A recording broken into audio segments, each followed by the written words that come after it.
ದೇವರು ಪ್ರೀತಿಸುವ ಪ್ರೀತಿಯ ಬಿಗ್ ಜೆ ಟಿ ವಿ ಪ್ರಿಯ ವೀಕ್ಷಕರಿಗೆ ನಮ್ಮ ಕರ್ತನಾದ ಯೇಸು ಕ್ರಿಸ್ತನ ಹೆಸರಿನಲ್ಲಿ ನಿಮ್ಮನ್ನು ವಂದಿಸಿ ಸ್ವಾಗತ ಬಯಸ್ತಿದ್ದೇವೆ. ಬನ್ನಿರಿ, ದೇವರ ವಾಕ್ಯವನ್ನು ಇಂದು ನಾವು ಅಧ್ಯಯನ ಮಾಡಿಕೊಳ್ಳೋಣ. ಇಂದಿನ ನಮ್ಮ ಅಧ್ಯಯನ ಶ್ರೀಮತ್ತಾಯನು ಬರೆದ ಸುವಾರ್ತೆ, the gospel according to Matthew chapter 23, 23ನೇ ಅಧ್ಯಾಯ. 23ನೇ ಅಧ್ಯಾಯ ಮತ್ತಾಯನು ಬರೆದ ಸುವಾರ್ತೆಯಲ್ಲಿ ನಾವು ನೋಡುವುದಾದರೆ ಸುಮಾರು 22 ಧಾರ್ಮಿಕನ ಅಥವಾ ಧಾರ್ಮಿಕರ ಗುರುತನ್ನು ನೋಡಿಕೊಡ್ಬೋದು. 22 marks of a religious person. ಆತ್ಮಿಕ ವ್ಯಕ್ತಿಗೂ ಧಾರ್ಮಿಕ ವ್ಯಕ್ತಿಗೂ ವ್ಯತ್ಯಾಸ. ಆತ್ಮಿಕತ್ವವು ದೇವರಿಂದ ಬಂದದ್ದು, ಧಾರ್ಮಿಕತ್ವವು ಮಾನವನಿಂದ ಬಂದದ್ದು. ಆತ್ಮಿಕತ್ವವು ದೇವರು ಮಾನವನಿಗೆ ನೀಡಿದ್ದು, ಧಾರ್ಮಿಕತ್ವವು ಮಾನವನು ದೇವರಿಗೆ ನೀಡುವುದಕ್ಕೆ ಯತ್ನಿಸುವುದು. ಆದ ಕಾರಣ ಧಾರ್ಮಿಕತ್ವವು ಬಹಳ ವಂಚಕವಾದದ್ದು, ಅಪಾಯಕಾರಿಯಾದದ್ದು, ಹಾನಿಕರವಾದದ್ದು ಮತ್ತು ಅದು ದೇವರ ಚಿತ್ತವಲ್ಲದ್ದು. ಆದ ಕಾರಣ 22 marks of a religious person, ಧಾರ್ಮಿಕ ವ್ಯಕ್ತಿಯ 22 ಗುರುತುಗಳು. ಮೊದಲನೇದಾಗಿ ಮೋಶೆಯ ಸ್ಥಾನದಲ್ಲಿ ಕುಳಿತಿದ್ದಾರೆ. 22ನೇ ಅಧ್ಯಾಯ ಮತ್ತು 23ನೇ ಅಧ್ಯಾಯ ಮತ್ತಾಯನು ಬರೆದ ಸುವಾರ್ತೆ 2ನೇ ವಚನದಲ್ಲಿ ಏನಂತಿದೆ? ಧರ್ಮಶಾಸ್ತ್ರಿಗಳು, ಫರಿಸಾಯರು ಎಲ್ಲಿ ಕೂತ್ಕೊಂಡಿರ್ತಾರೆ ಅಂದರೆ ಮೋಶೆಯ ಸ್ಥಾನದಲ್ಲಿ. ಅವ್ರಿಗೆ ಒಳ್ಳೆ ಪ್ಲೇಸ್ ಇದೆ. ಮೋಶೆ ಅತ್ಯಂತ ಭಕ್ತಿವಂತನಾದ ವ್ಯಕ್ತಿ, ಆದರೆ ಈಗ ಅವರು ಆತ್ಮಿಕ ವ್ಯಕ್ತಿಯ ಸ್ಥಾನದಲ್ಲಿ ಆತ್ಮಿಕ ವ್ಯಕ್ತಿಯೊಂದಿಗೆ ಗುರುತಿಸಿಕೊಳ್ಳುವಂತೆ ಅವರು ತಮ್ಮ ಸ್ಥಾನವನ್ನು ವಹಿಸಿದ್ದಾರೆ. ಎಚ್ಚರಿಕೆ. ಎರಡನೇದಾಗಿ ಯೇಸು ಸ್ವಾಮಿ ಹೇಳುವಂಥ ಒಂದು ಮಾತು ಭಾಳ ಆಶ್ಚರ್ಯವಾಗಿದೆ. ಅವರು ನಿಮಗೆ ಹೇಳುವುದನ್ನೆಲ್ಲ ಅನುಸರಿಸಿ ನಡೆಯಿರಿ. ಹಾಗಾದರೆ ಅವರ ಬೋಧನೆಯಲ್ಲಿ ತಪ್ಪೇ ಇಲ್ಲ. ಧಾರ್ಮಿಕರು ಬೋಧನೆಯಲ್ಲಿ ತಪ್ಪಿಲ್ಲ. ಅದರಲ್ಲಿ ಪ್ರತ್ಯೇಕವಾಗಿ ಧರ್ಮಶಾಸ್ತ್ರಿಗಳು, ಫರಿಸಾಯರು. ಆದರೂ ಕೂಡ ಒಬ್ಬ ವ್ಯಕ್ತಿ ಬೋಧನೆಯಲ್ಲಿ 100% ಸರಿಯಾಗಿದ್ದು ಆತನ ಆತ್ಮದಲ್ಲಿ ಧಾರ್ಮಿಕನಾಗಿ ಇದ್ದು ಆತ್ಮಿಕನಲ್ಲದೇ ಇರುವುದಕ್ಕೆ ಸಾಧ್ಯವೋ? ಸಾಧ್ಯ. ಮತ್ತಾಯನು ಬರೆದ ಸುವಾರ್ತೆ 22 ಮತ್ತು 3ನೇ ವಚನ ಅದಕ್ಕೆ ಆಧಾರ. ಮೂರನೇದಾಗಿ ಅವರ ನಡತೆಗಳ ಪ್ರಕಾರ ನೀವು ನಡೆಯಬೇಡ್ರಿ. ಬೋಧನೆ ಪ್ರಕಾರ ನಡೀರಿ. ಆದರೆ ಯೇಸು ಸ್ವಾಮಿ ಮೂರನೇದಾಗಿ ಧಾರ್ಮಿಕರ 3ನೇ ಗುರುತು ಏನಂದರೆ ಅವರ ನಡತೆಗಳ ಪ್ರಕಾರ ನಡಿಬೇಡ್ರಿ. ಯಾಕಂದರೆ ಅವರ ನಡತೆ, ಅವರ ಜೀವನ ಸರಿ ಇಲ್ಲ ಅಂತ ಹೇಳ್ಬಿಟ್ಟು. ನನ್ನ ಬೋಧನೆ ಕರೆಕ್ಟಾಗಿದ್ದು ನನ್ನ ಜೀವನ ಸರಿಯಾಗಿಲ್ಲದಿದ್ದರೆ ನಾನು ಧಾರ್ಮಿಕನು ಯೇಸು ಕ್ರಿಸ್ತನ ಪ್ರಕಾರ. ನಾಲ್ಕನೇದಾಗಿ ಧಾರ್ಮಿಕರ ಒಂದು 4ನೇ ಗುರುತು, 4th mark of a religious person. ಅದು 3ನೇ ವಚನದ ಕೊನೆ ಭಾಗದಲ್ಲಿದೆ. ಅವರು ಹೇಳಿದಂತೆ ಮಾಡುವುದಿಲ್ಲ. ಅವರು ಹೇಳಿದಂತೆ ಮಾಡುವುದಿಲ್ಲ. ಇದು ಕೂಡ ಧಾರ್ಮಿಕರ ಮತ್ತೊಂದು ಗುರುತಾಗಿದೆ. ಅದು 3ನೇ ಗುರುತಿಗೆ ಸಂಬಂಧಪಟ್ಟದ್ದು. 4ನೇ ವಚನದಲ್ಲಿ 5ನೇ ಧಾರ್ಮಿಕರ ಒಂದು ಗುರುತಿದೆ. ಅದೇನಂತ ಹೇಳಿದರೆ, ಜನರ ಮೇಲೆ ಅವರು ಹೊರೆಗಳನ್ನು ಹೊರಿಸುತ್ತಾರೆ, ಆದರೆ ತಾವು ಸಹಾಯ ಮಾಡುವುದಿಲ್ಲ. ಹೊರೆ ಹಾಕ್ತಾ ಇರ್ತಾರೆ ಜನರ ಮೇಲೆ, ಆದರೆ ಸಹಾಯ ಮಾಡುವುದಿಲ್ಲ. ಇದು ಧಾರ್ಮಿಕರ ಒಂದು ಗುರುತು. ಅದರ ಆತ್ಮಿಕತೆ ಹೇಗಿರ್ತದೆ ಅಂದರೆ, ಈಗ ಪವಿತ್ರ ಆತ್ಮನು ಸಹಾಯಕನು. ಹೌದು, ನಮಗೆ ಆಜ್ಞೆಗಳನ್ನು, ನೊಗವನ್ನು ಆತನು ಕೊಡ್ತಾನೆ, ಆದರೂ ಕೂಡ ಸಹಾಯಕನು. ಮತ್ತು 5ನೇ ವಚನ, ಧಾರ್ಮಿಕರ 6ನೇ ಗುರುತು, ಜನರು ನೋಡುವಂತೆ ಮಾಡುತ್ತಾರೆ. ಆದರೆ ಆತ್ಮಿಕರು ದೇವರು ನೋಡಿದರೆ ಸಾಕು, ದೇವರು ನೋಡುವಂತೆ ಮಾಡ್ತಾರೆ ಆತ್ಮಿಕರು. ಮತ್ತು 7ನೇದಾಗಿ 7ನೇ ವಚನದಿಂದ ಇರುವಂಥ ವಾಕ್ಯ ಭಾಗ ಅದೇನಂತ ಹೇಳಿದರೆ, 7 ಮತ್ತು 8ನೇ ಮತ್ತು 9ನೇ ವಚನದಲ್ಲಿ, ಅಥವಾ 10ನೇ ವಚನ ಕೂಡ ನಾವು ತೆಗೆದುಕೊಳ್ಳೋಣ.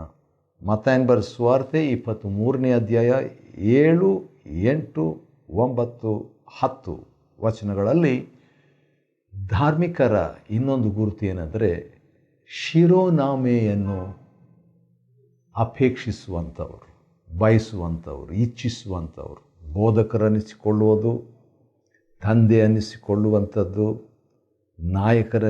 ಕರೆಯಿಸಿಕೊಳ್ಳುವಂಥದ್ದು, ಇದೆಲ್ಲ ಅವರಿಗೆ ತುಂಬ ಇಷ್ಟ. ಧಾರ್ಮಿಕರು, a religious person loves to have religious titles. ಆದರೆ ಧಾರ್ಮಿಕನು ಆ ರೀತಿಯಾಗಿದ್ದಾಗ ಆತ್ಮಿಕನು ಹೇಗಿರ್ತಾನೆ ಅಂತ ಹೇಳ್ಬಿಟ್ಟು 11ನೇ ವಚನದಲ್ಲಿ, ಮತ್ತಾಯ 23, 11ನೇ ವಚನದಲ್ಲಿ, ಆದರೆ ನಿಮ್ಮಲ್ಲಿ ಅತಿ ದೊಡ್ಡವನಾಗಿರುವವನು ನಿಮ್ಮ ಸೇವಕನಾಗಿರಬೇಕು. A spiritual person is a servant and not just want to be a leader.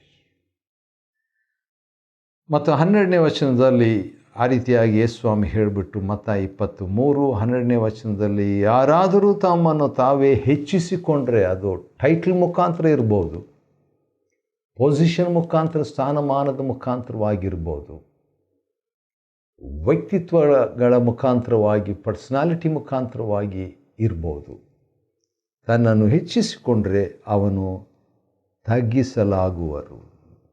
ಯಾರಾದರೂ ತಮ್ಮನ್ನು ತಾವೇ ಹೆಚ್ಚಿಸಿಕೊಂಡ್ರೆ ಅವರು ತಗ್ಗಿಸಲಾಗುವರು. ಹೌದಲ್ವಾ? ಆಶ್ಚರ್ಯ. ಆದರೆ ಅದೇ ಸಂದರ್ಭದಲ್ಲಿ ತಮ್ಮನ್ನು ತಾವೇ ತಗ್ಗಿಸಿಕೊಳ್ಳುವವರು ಹೆಚ್ಚಿಸಲಾಗುವರು. ವಾವ್! ಹೆಚ್ಚಿಸಲಾಗುವರು. ಇದು ಮೊದಲನೇ ಭಾಗ ಧಾರ್ಮಿಕತ್ವಕ್ಕೆ ಸಂಬಂಧಪಟ್ಟದ್ದು. ತಮ್ಮನ್ನು ಹೆಚ್ಚಿಸಿಕೊಳ್ಳುವರು, ತಗ್ಗಿಸಲಾಗುವರು. ಆದರೆ 2ನೇ ಭಾಗ, 12ನೇ ವಚನ 2ನೇ ಭಾಗ ಆತ್ಮಿಕತ್ವಕ್ಕೆ ಅಥವಾ ಆತ್ಮಿಕ ವ್ಯಕ್ತಿಗೆ ಸಂಬಂಧಪಟ್ಟದ್ದು. ತಮ್ಮನ್ನು ತಗ್ಗಿಸಿಕೊಳ್ತಾರೆ, ಅಂಥವ್ರನ್ನ ದೇವರು ಹೆಚ್ಚಿಸ್ತಾರೆ, ಅಂಥವರು ಹೆಚ್ಚಿಸಲಾಗುವರು.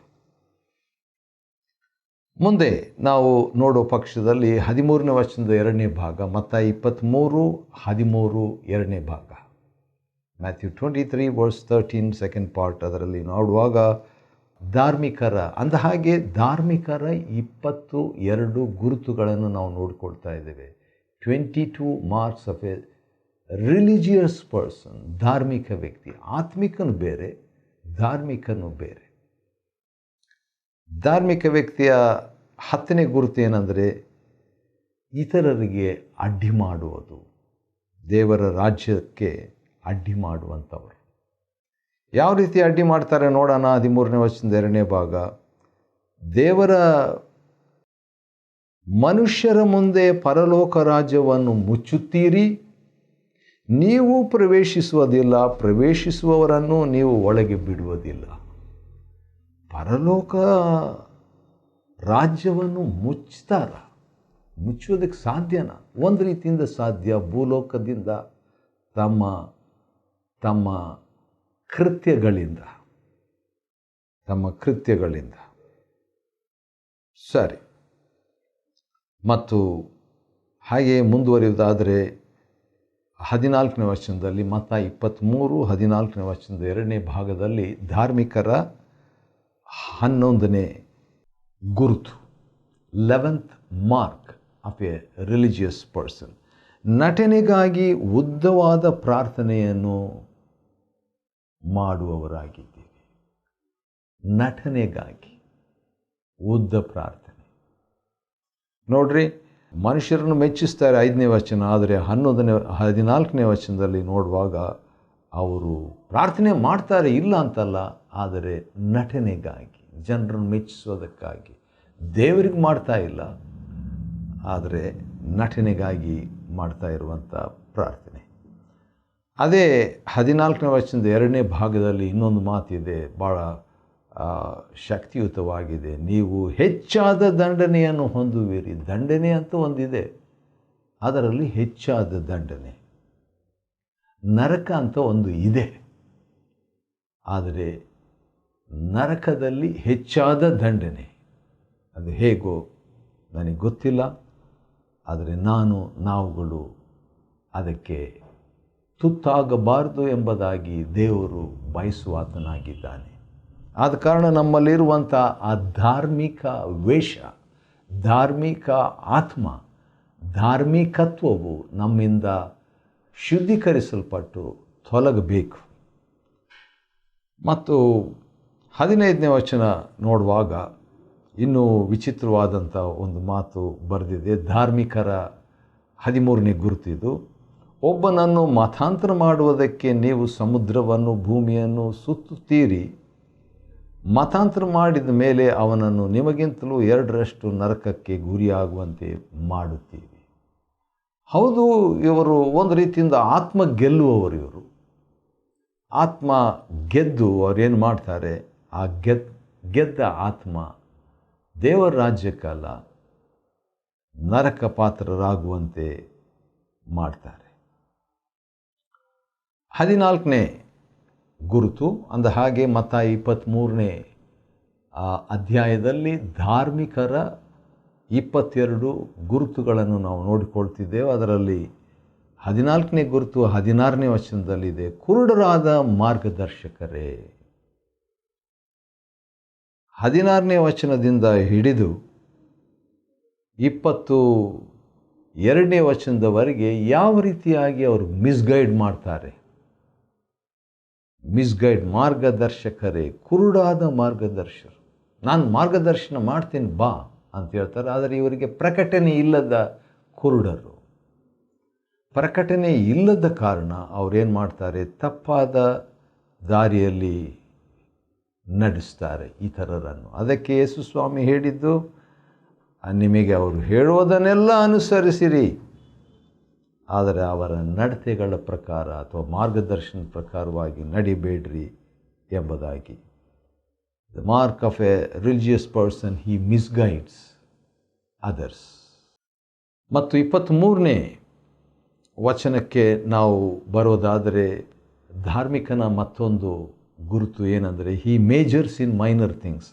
ಅಂದರೆ ಚಿಕ್ಕ ವಿಷಯಗಳನ್ನು ದೊಡ್ಡದಾಗಿ ಮಾಡ್ತಾರೆ, ದೊಡ್ಡ ವಿಷಯಗಳನ್ನು ಹಗುರವಾಗಿ ಅಲಕ್ಷ್ಯ ಮಾಡ್ತಾರೆ. ಉದಾಹರಣೆಗೆ, ಅವರು ಪುದೀನ, ಸದಾಪು, ಜೀರಿಗೆ ಇವುಗಳಲ್ಲಿ ದಶಮ ಭಾಗ ಕೊಡ್ತಾರಂತೆ, ಒಳ್ಳೆಯದು.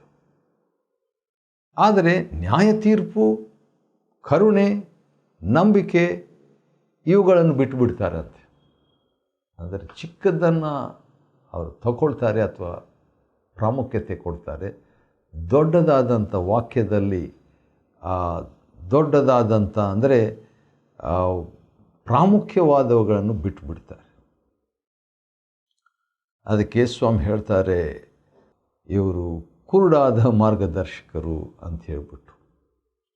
ಸರಿ, ಆನಂತರ 25ನೇ ವಚನಕ್ಕೆ ಬಂದರೆ, ಈ ಧಾರ್ಮಿಕರ ಇನ್ನೊಂದು ಗುರುತಿದೆ. ಅದೇನಂತ ಹೇಳಿದರೆ, ಎಕ್ಸ್ಟರ್ನಲ್ ಕ್ಲೆನ್ಸಿಂಗ್, ಹೊರಗಿನ ಶುದ್ಧಾಚಾರ. ನೀವು ಪಾತ್ರೆ, ತಟ್ಟೆ, ಹೊರಭಾಗವನ್ನು ಶುಚಿ ಮಾಡ್ತೀರಿ, ಆದರೆ ಅವುಗಳ ಒಳಗೆ ಅದು ಅಶುದ್ಧ. ಆದ ಕಾರಣ ಅಂದರೆ ಅರ್ಥ, ಹೊರ ಜೀವನ ಚೆನ್ನಾಗಿದೆ, ಒಳ ಜೀವನ ಅಶುದ್ಧ. ಅದು ಧಾರ್ಮಿಕನ ಒಂದು ಗುರುತು. ಮತ್ತು 28ನೇ ವಚನ ಮತ್ತಾಯ 23-28ರಲ್ಲಿ ನೋಡುವಾಗ, ಮನುಷ್ಯರಿಗೆ ನೀತಿವಂತರಂತೆ ಕಾಣಿಸಿಕೊಳ್ತೀರಿ. ಇದು ಇನ್ನೊಂದು ನಟನೆ. ಪ್ರಾರ್ಥನೆಯಲ್ಲಿ ನಟನೆ, ಏನಾದರೂ ಕ್ರಿಯೆಗಳನ್ನು ಮಾಡುವಾಗ ನಟನೆ 5ನೇ ವಚನ, ನಟನೆಗಾಗಿ ಪ್ರಾರ್ಥನೆ 14ನೇ ವಚನ. ಈಗ ನೀತಿವಂತರಂತೆ ನಟಿಸುವಂಥದ್ದು 28ನೇ ವಚನ. ಅದರಲ್ಲಿ ಕೂಡ ನಾವು ನೋಡುವಾಗ ನಾವೇನು ನೋಡ್ತೀವಿ, ಇದರಲ್ಲಿ ಧಾರ್ಮಿಕ ವ್ಯಕ್ತಿ ನೀತಿವಂತರಾಗಿ ನಟಿಸುವ ವ್ಯಕ್ತಿ ಎಂಬುದಾಗಿ ನೋಡ್ತೀವಿ. ಅದು 17ನೇ ಒಂದು ಗುರುತು. 18ನೇ ಗುರುತು, ಧಾರ್ಮಿಕನ 18ನೇ ಗುರುತು ಏನಂದರೆ, ಅವರಿಗೆ ವಿರುದ್ಧವಾಗಿ ಅವರೇ ಸಾಕ್ಷಿ ಹೇಳುವವರಾಗಿದ್ದಾರೆ. ಅವ್ರ ಜೀವನನೇ ಅವರಿಗೆ ವಿರುದ್ಧವಾಗಿರುವಂಥದ್ದು. 31ನೇ ವಚನ. ಇನ್ನೂ ಗಂಭೀರವಾದಂಥದ್ದು ಒಂದು ವಿಷಯ ಏನಂದರೆ 33ನೇ ವಚನ ಭಾಳ ಭಯಂಕರವಾಗಿದೆ. ನರಕ ದಂಡನೆಯಿಂದ ಹೇಗೆ ತಪ್ಪಿಸಿಕೊಂಡಿರಿ? How can you escape damnation? ಯಾಕಂತ ಹೇಳಿದರೆ ಅಪರಾಧದ ಅಳತೆಯನ್ನು ಅವರೇ ಪೂರ್ಣ ಮಾಡ್ತಾ ಇದ್ದಾರೆ. 32ನೇ ವಚನ. ಈ ಕಾರಣದಿಂದ ನರಕ ದಂಡನೆಯಿಂದ ತಪ್ಪಿಸಿಕೊಳ್ಳಲಿಕ್ಕೆ ಆಗಲ್ಲ ಧಾರ್ಮಿಕರು.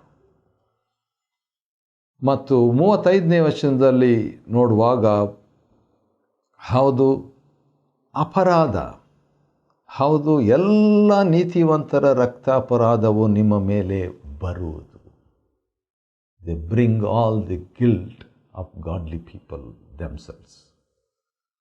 ಮತ್ತು ಆದರೂ ಕೂಡ ಯೇಸು ಸ್ವಾಮಿ ಕೊನೆಯದಾಗಿ ಅಂಥವರಿಗೆ ಹೇಳುವಂಥದ್ದು, ಯೆರೂಸಲೇಮೇ ಯೆರೂಸಲೇಮೇ ಅಂತ ಹೇಳಿಬಿಟ್ಟು, ಪ್ರವಾದಿಗಳನ್ನು ಕೊಲ್ಲುವವಳೆ ಅಂತ ಹೇಳಿಬಿಟ್ಟು, ಕೋಳಿ ತನ್ನ ಮರಿಗಳನ್ನು ರೆಕ್ಕೆಗಳ ಕೆಳಗೆ ಕೂಡಿಸುವಂತೆ ನಿನ್ನ ಮಕ್ಕಳನ್ನು ನಾನು ಕೂಡಿಸುವುದಕ್ಕೆ ನನಗೆ ಎಷ್ಟೋ ಸಾರಿ ಮನಸ್ಸಿತ್ತು. ವಾವ್!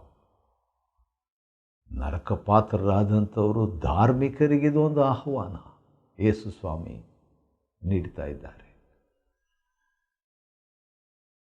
ಆದರೆ ನಿನಗೆ ಮನಸ್ಸಿಲ್ಲದೆ ಹೋಯಿತು ಎಂಬುದಾಗಿ ಹೇಳ್ತಾರೆ. ಸೊ ಧಾರ್ಮಿಕತ್ವ ಹೊಂದಿದಂಥವರಿಗೆ ಆಹ್ವಾನ ಕೊಡಲಿಕ್ಕೆ ಇಷ್ಟಪಟ್ಟರು. ಕೊನೆಯದಾಗಿ 22ನೇ ಗುರುತು ಏನಂತ ಹೇಳಿದರೆ, ಇಂದಿನಿಂದ ನೀವು ನನ್ನನ್ನು ನೋಡುವುದೇ ಇಲ್ಲ.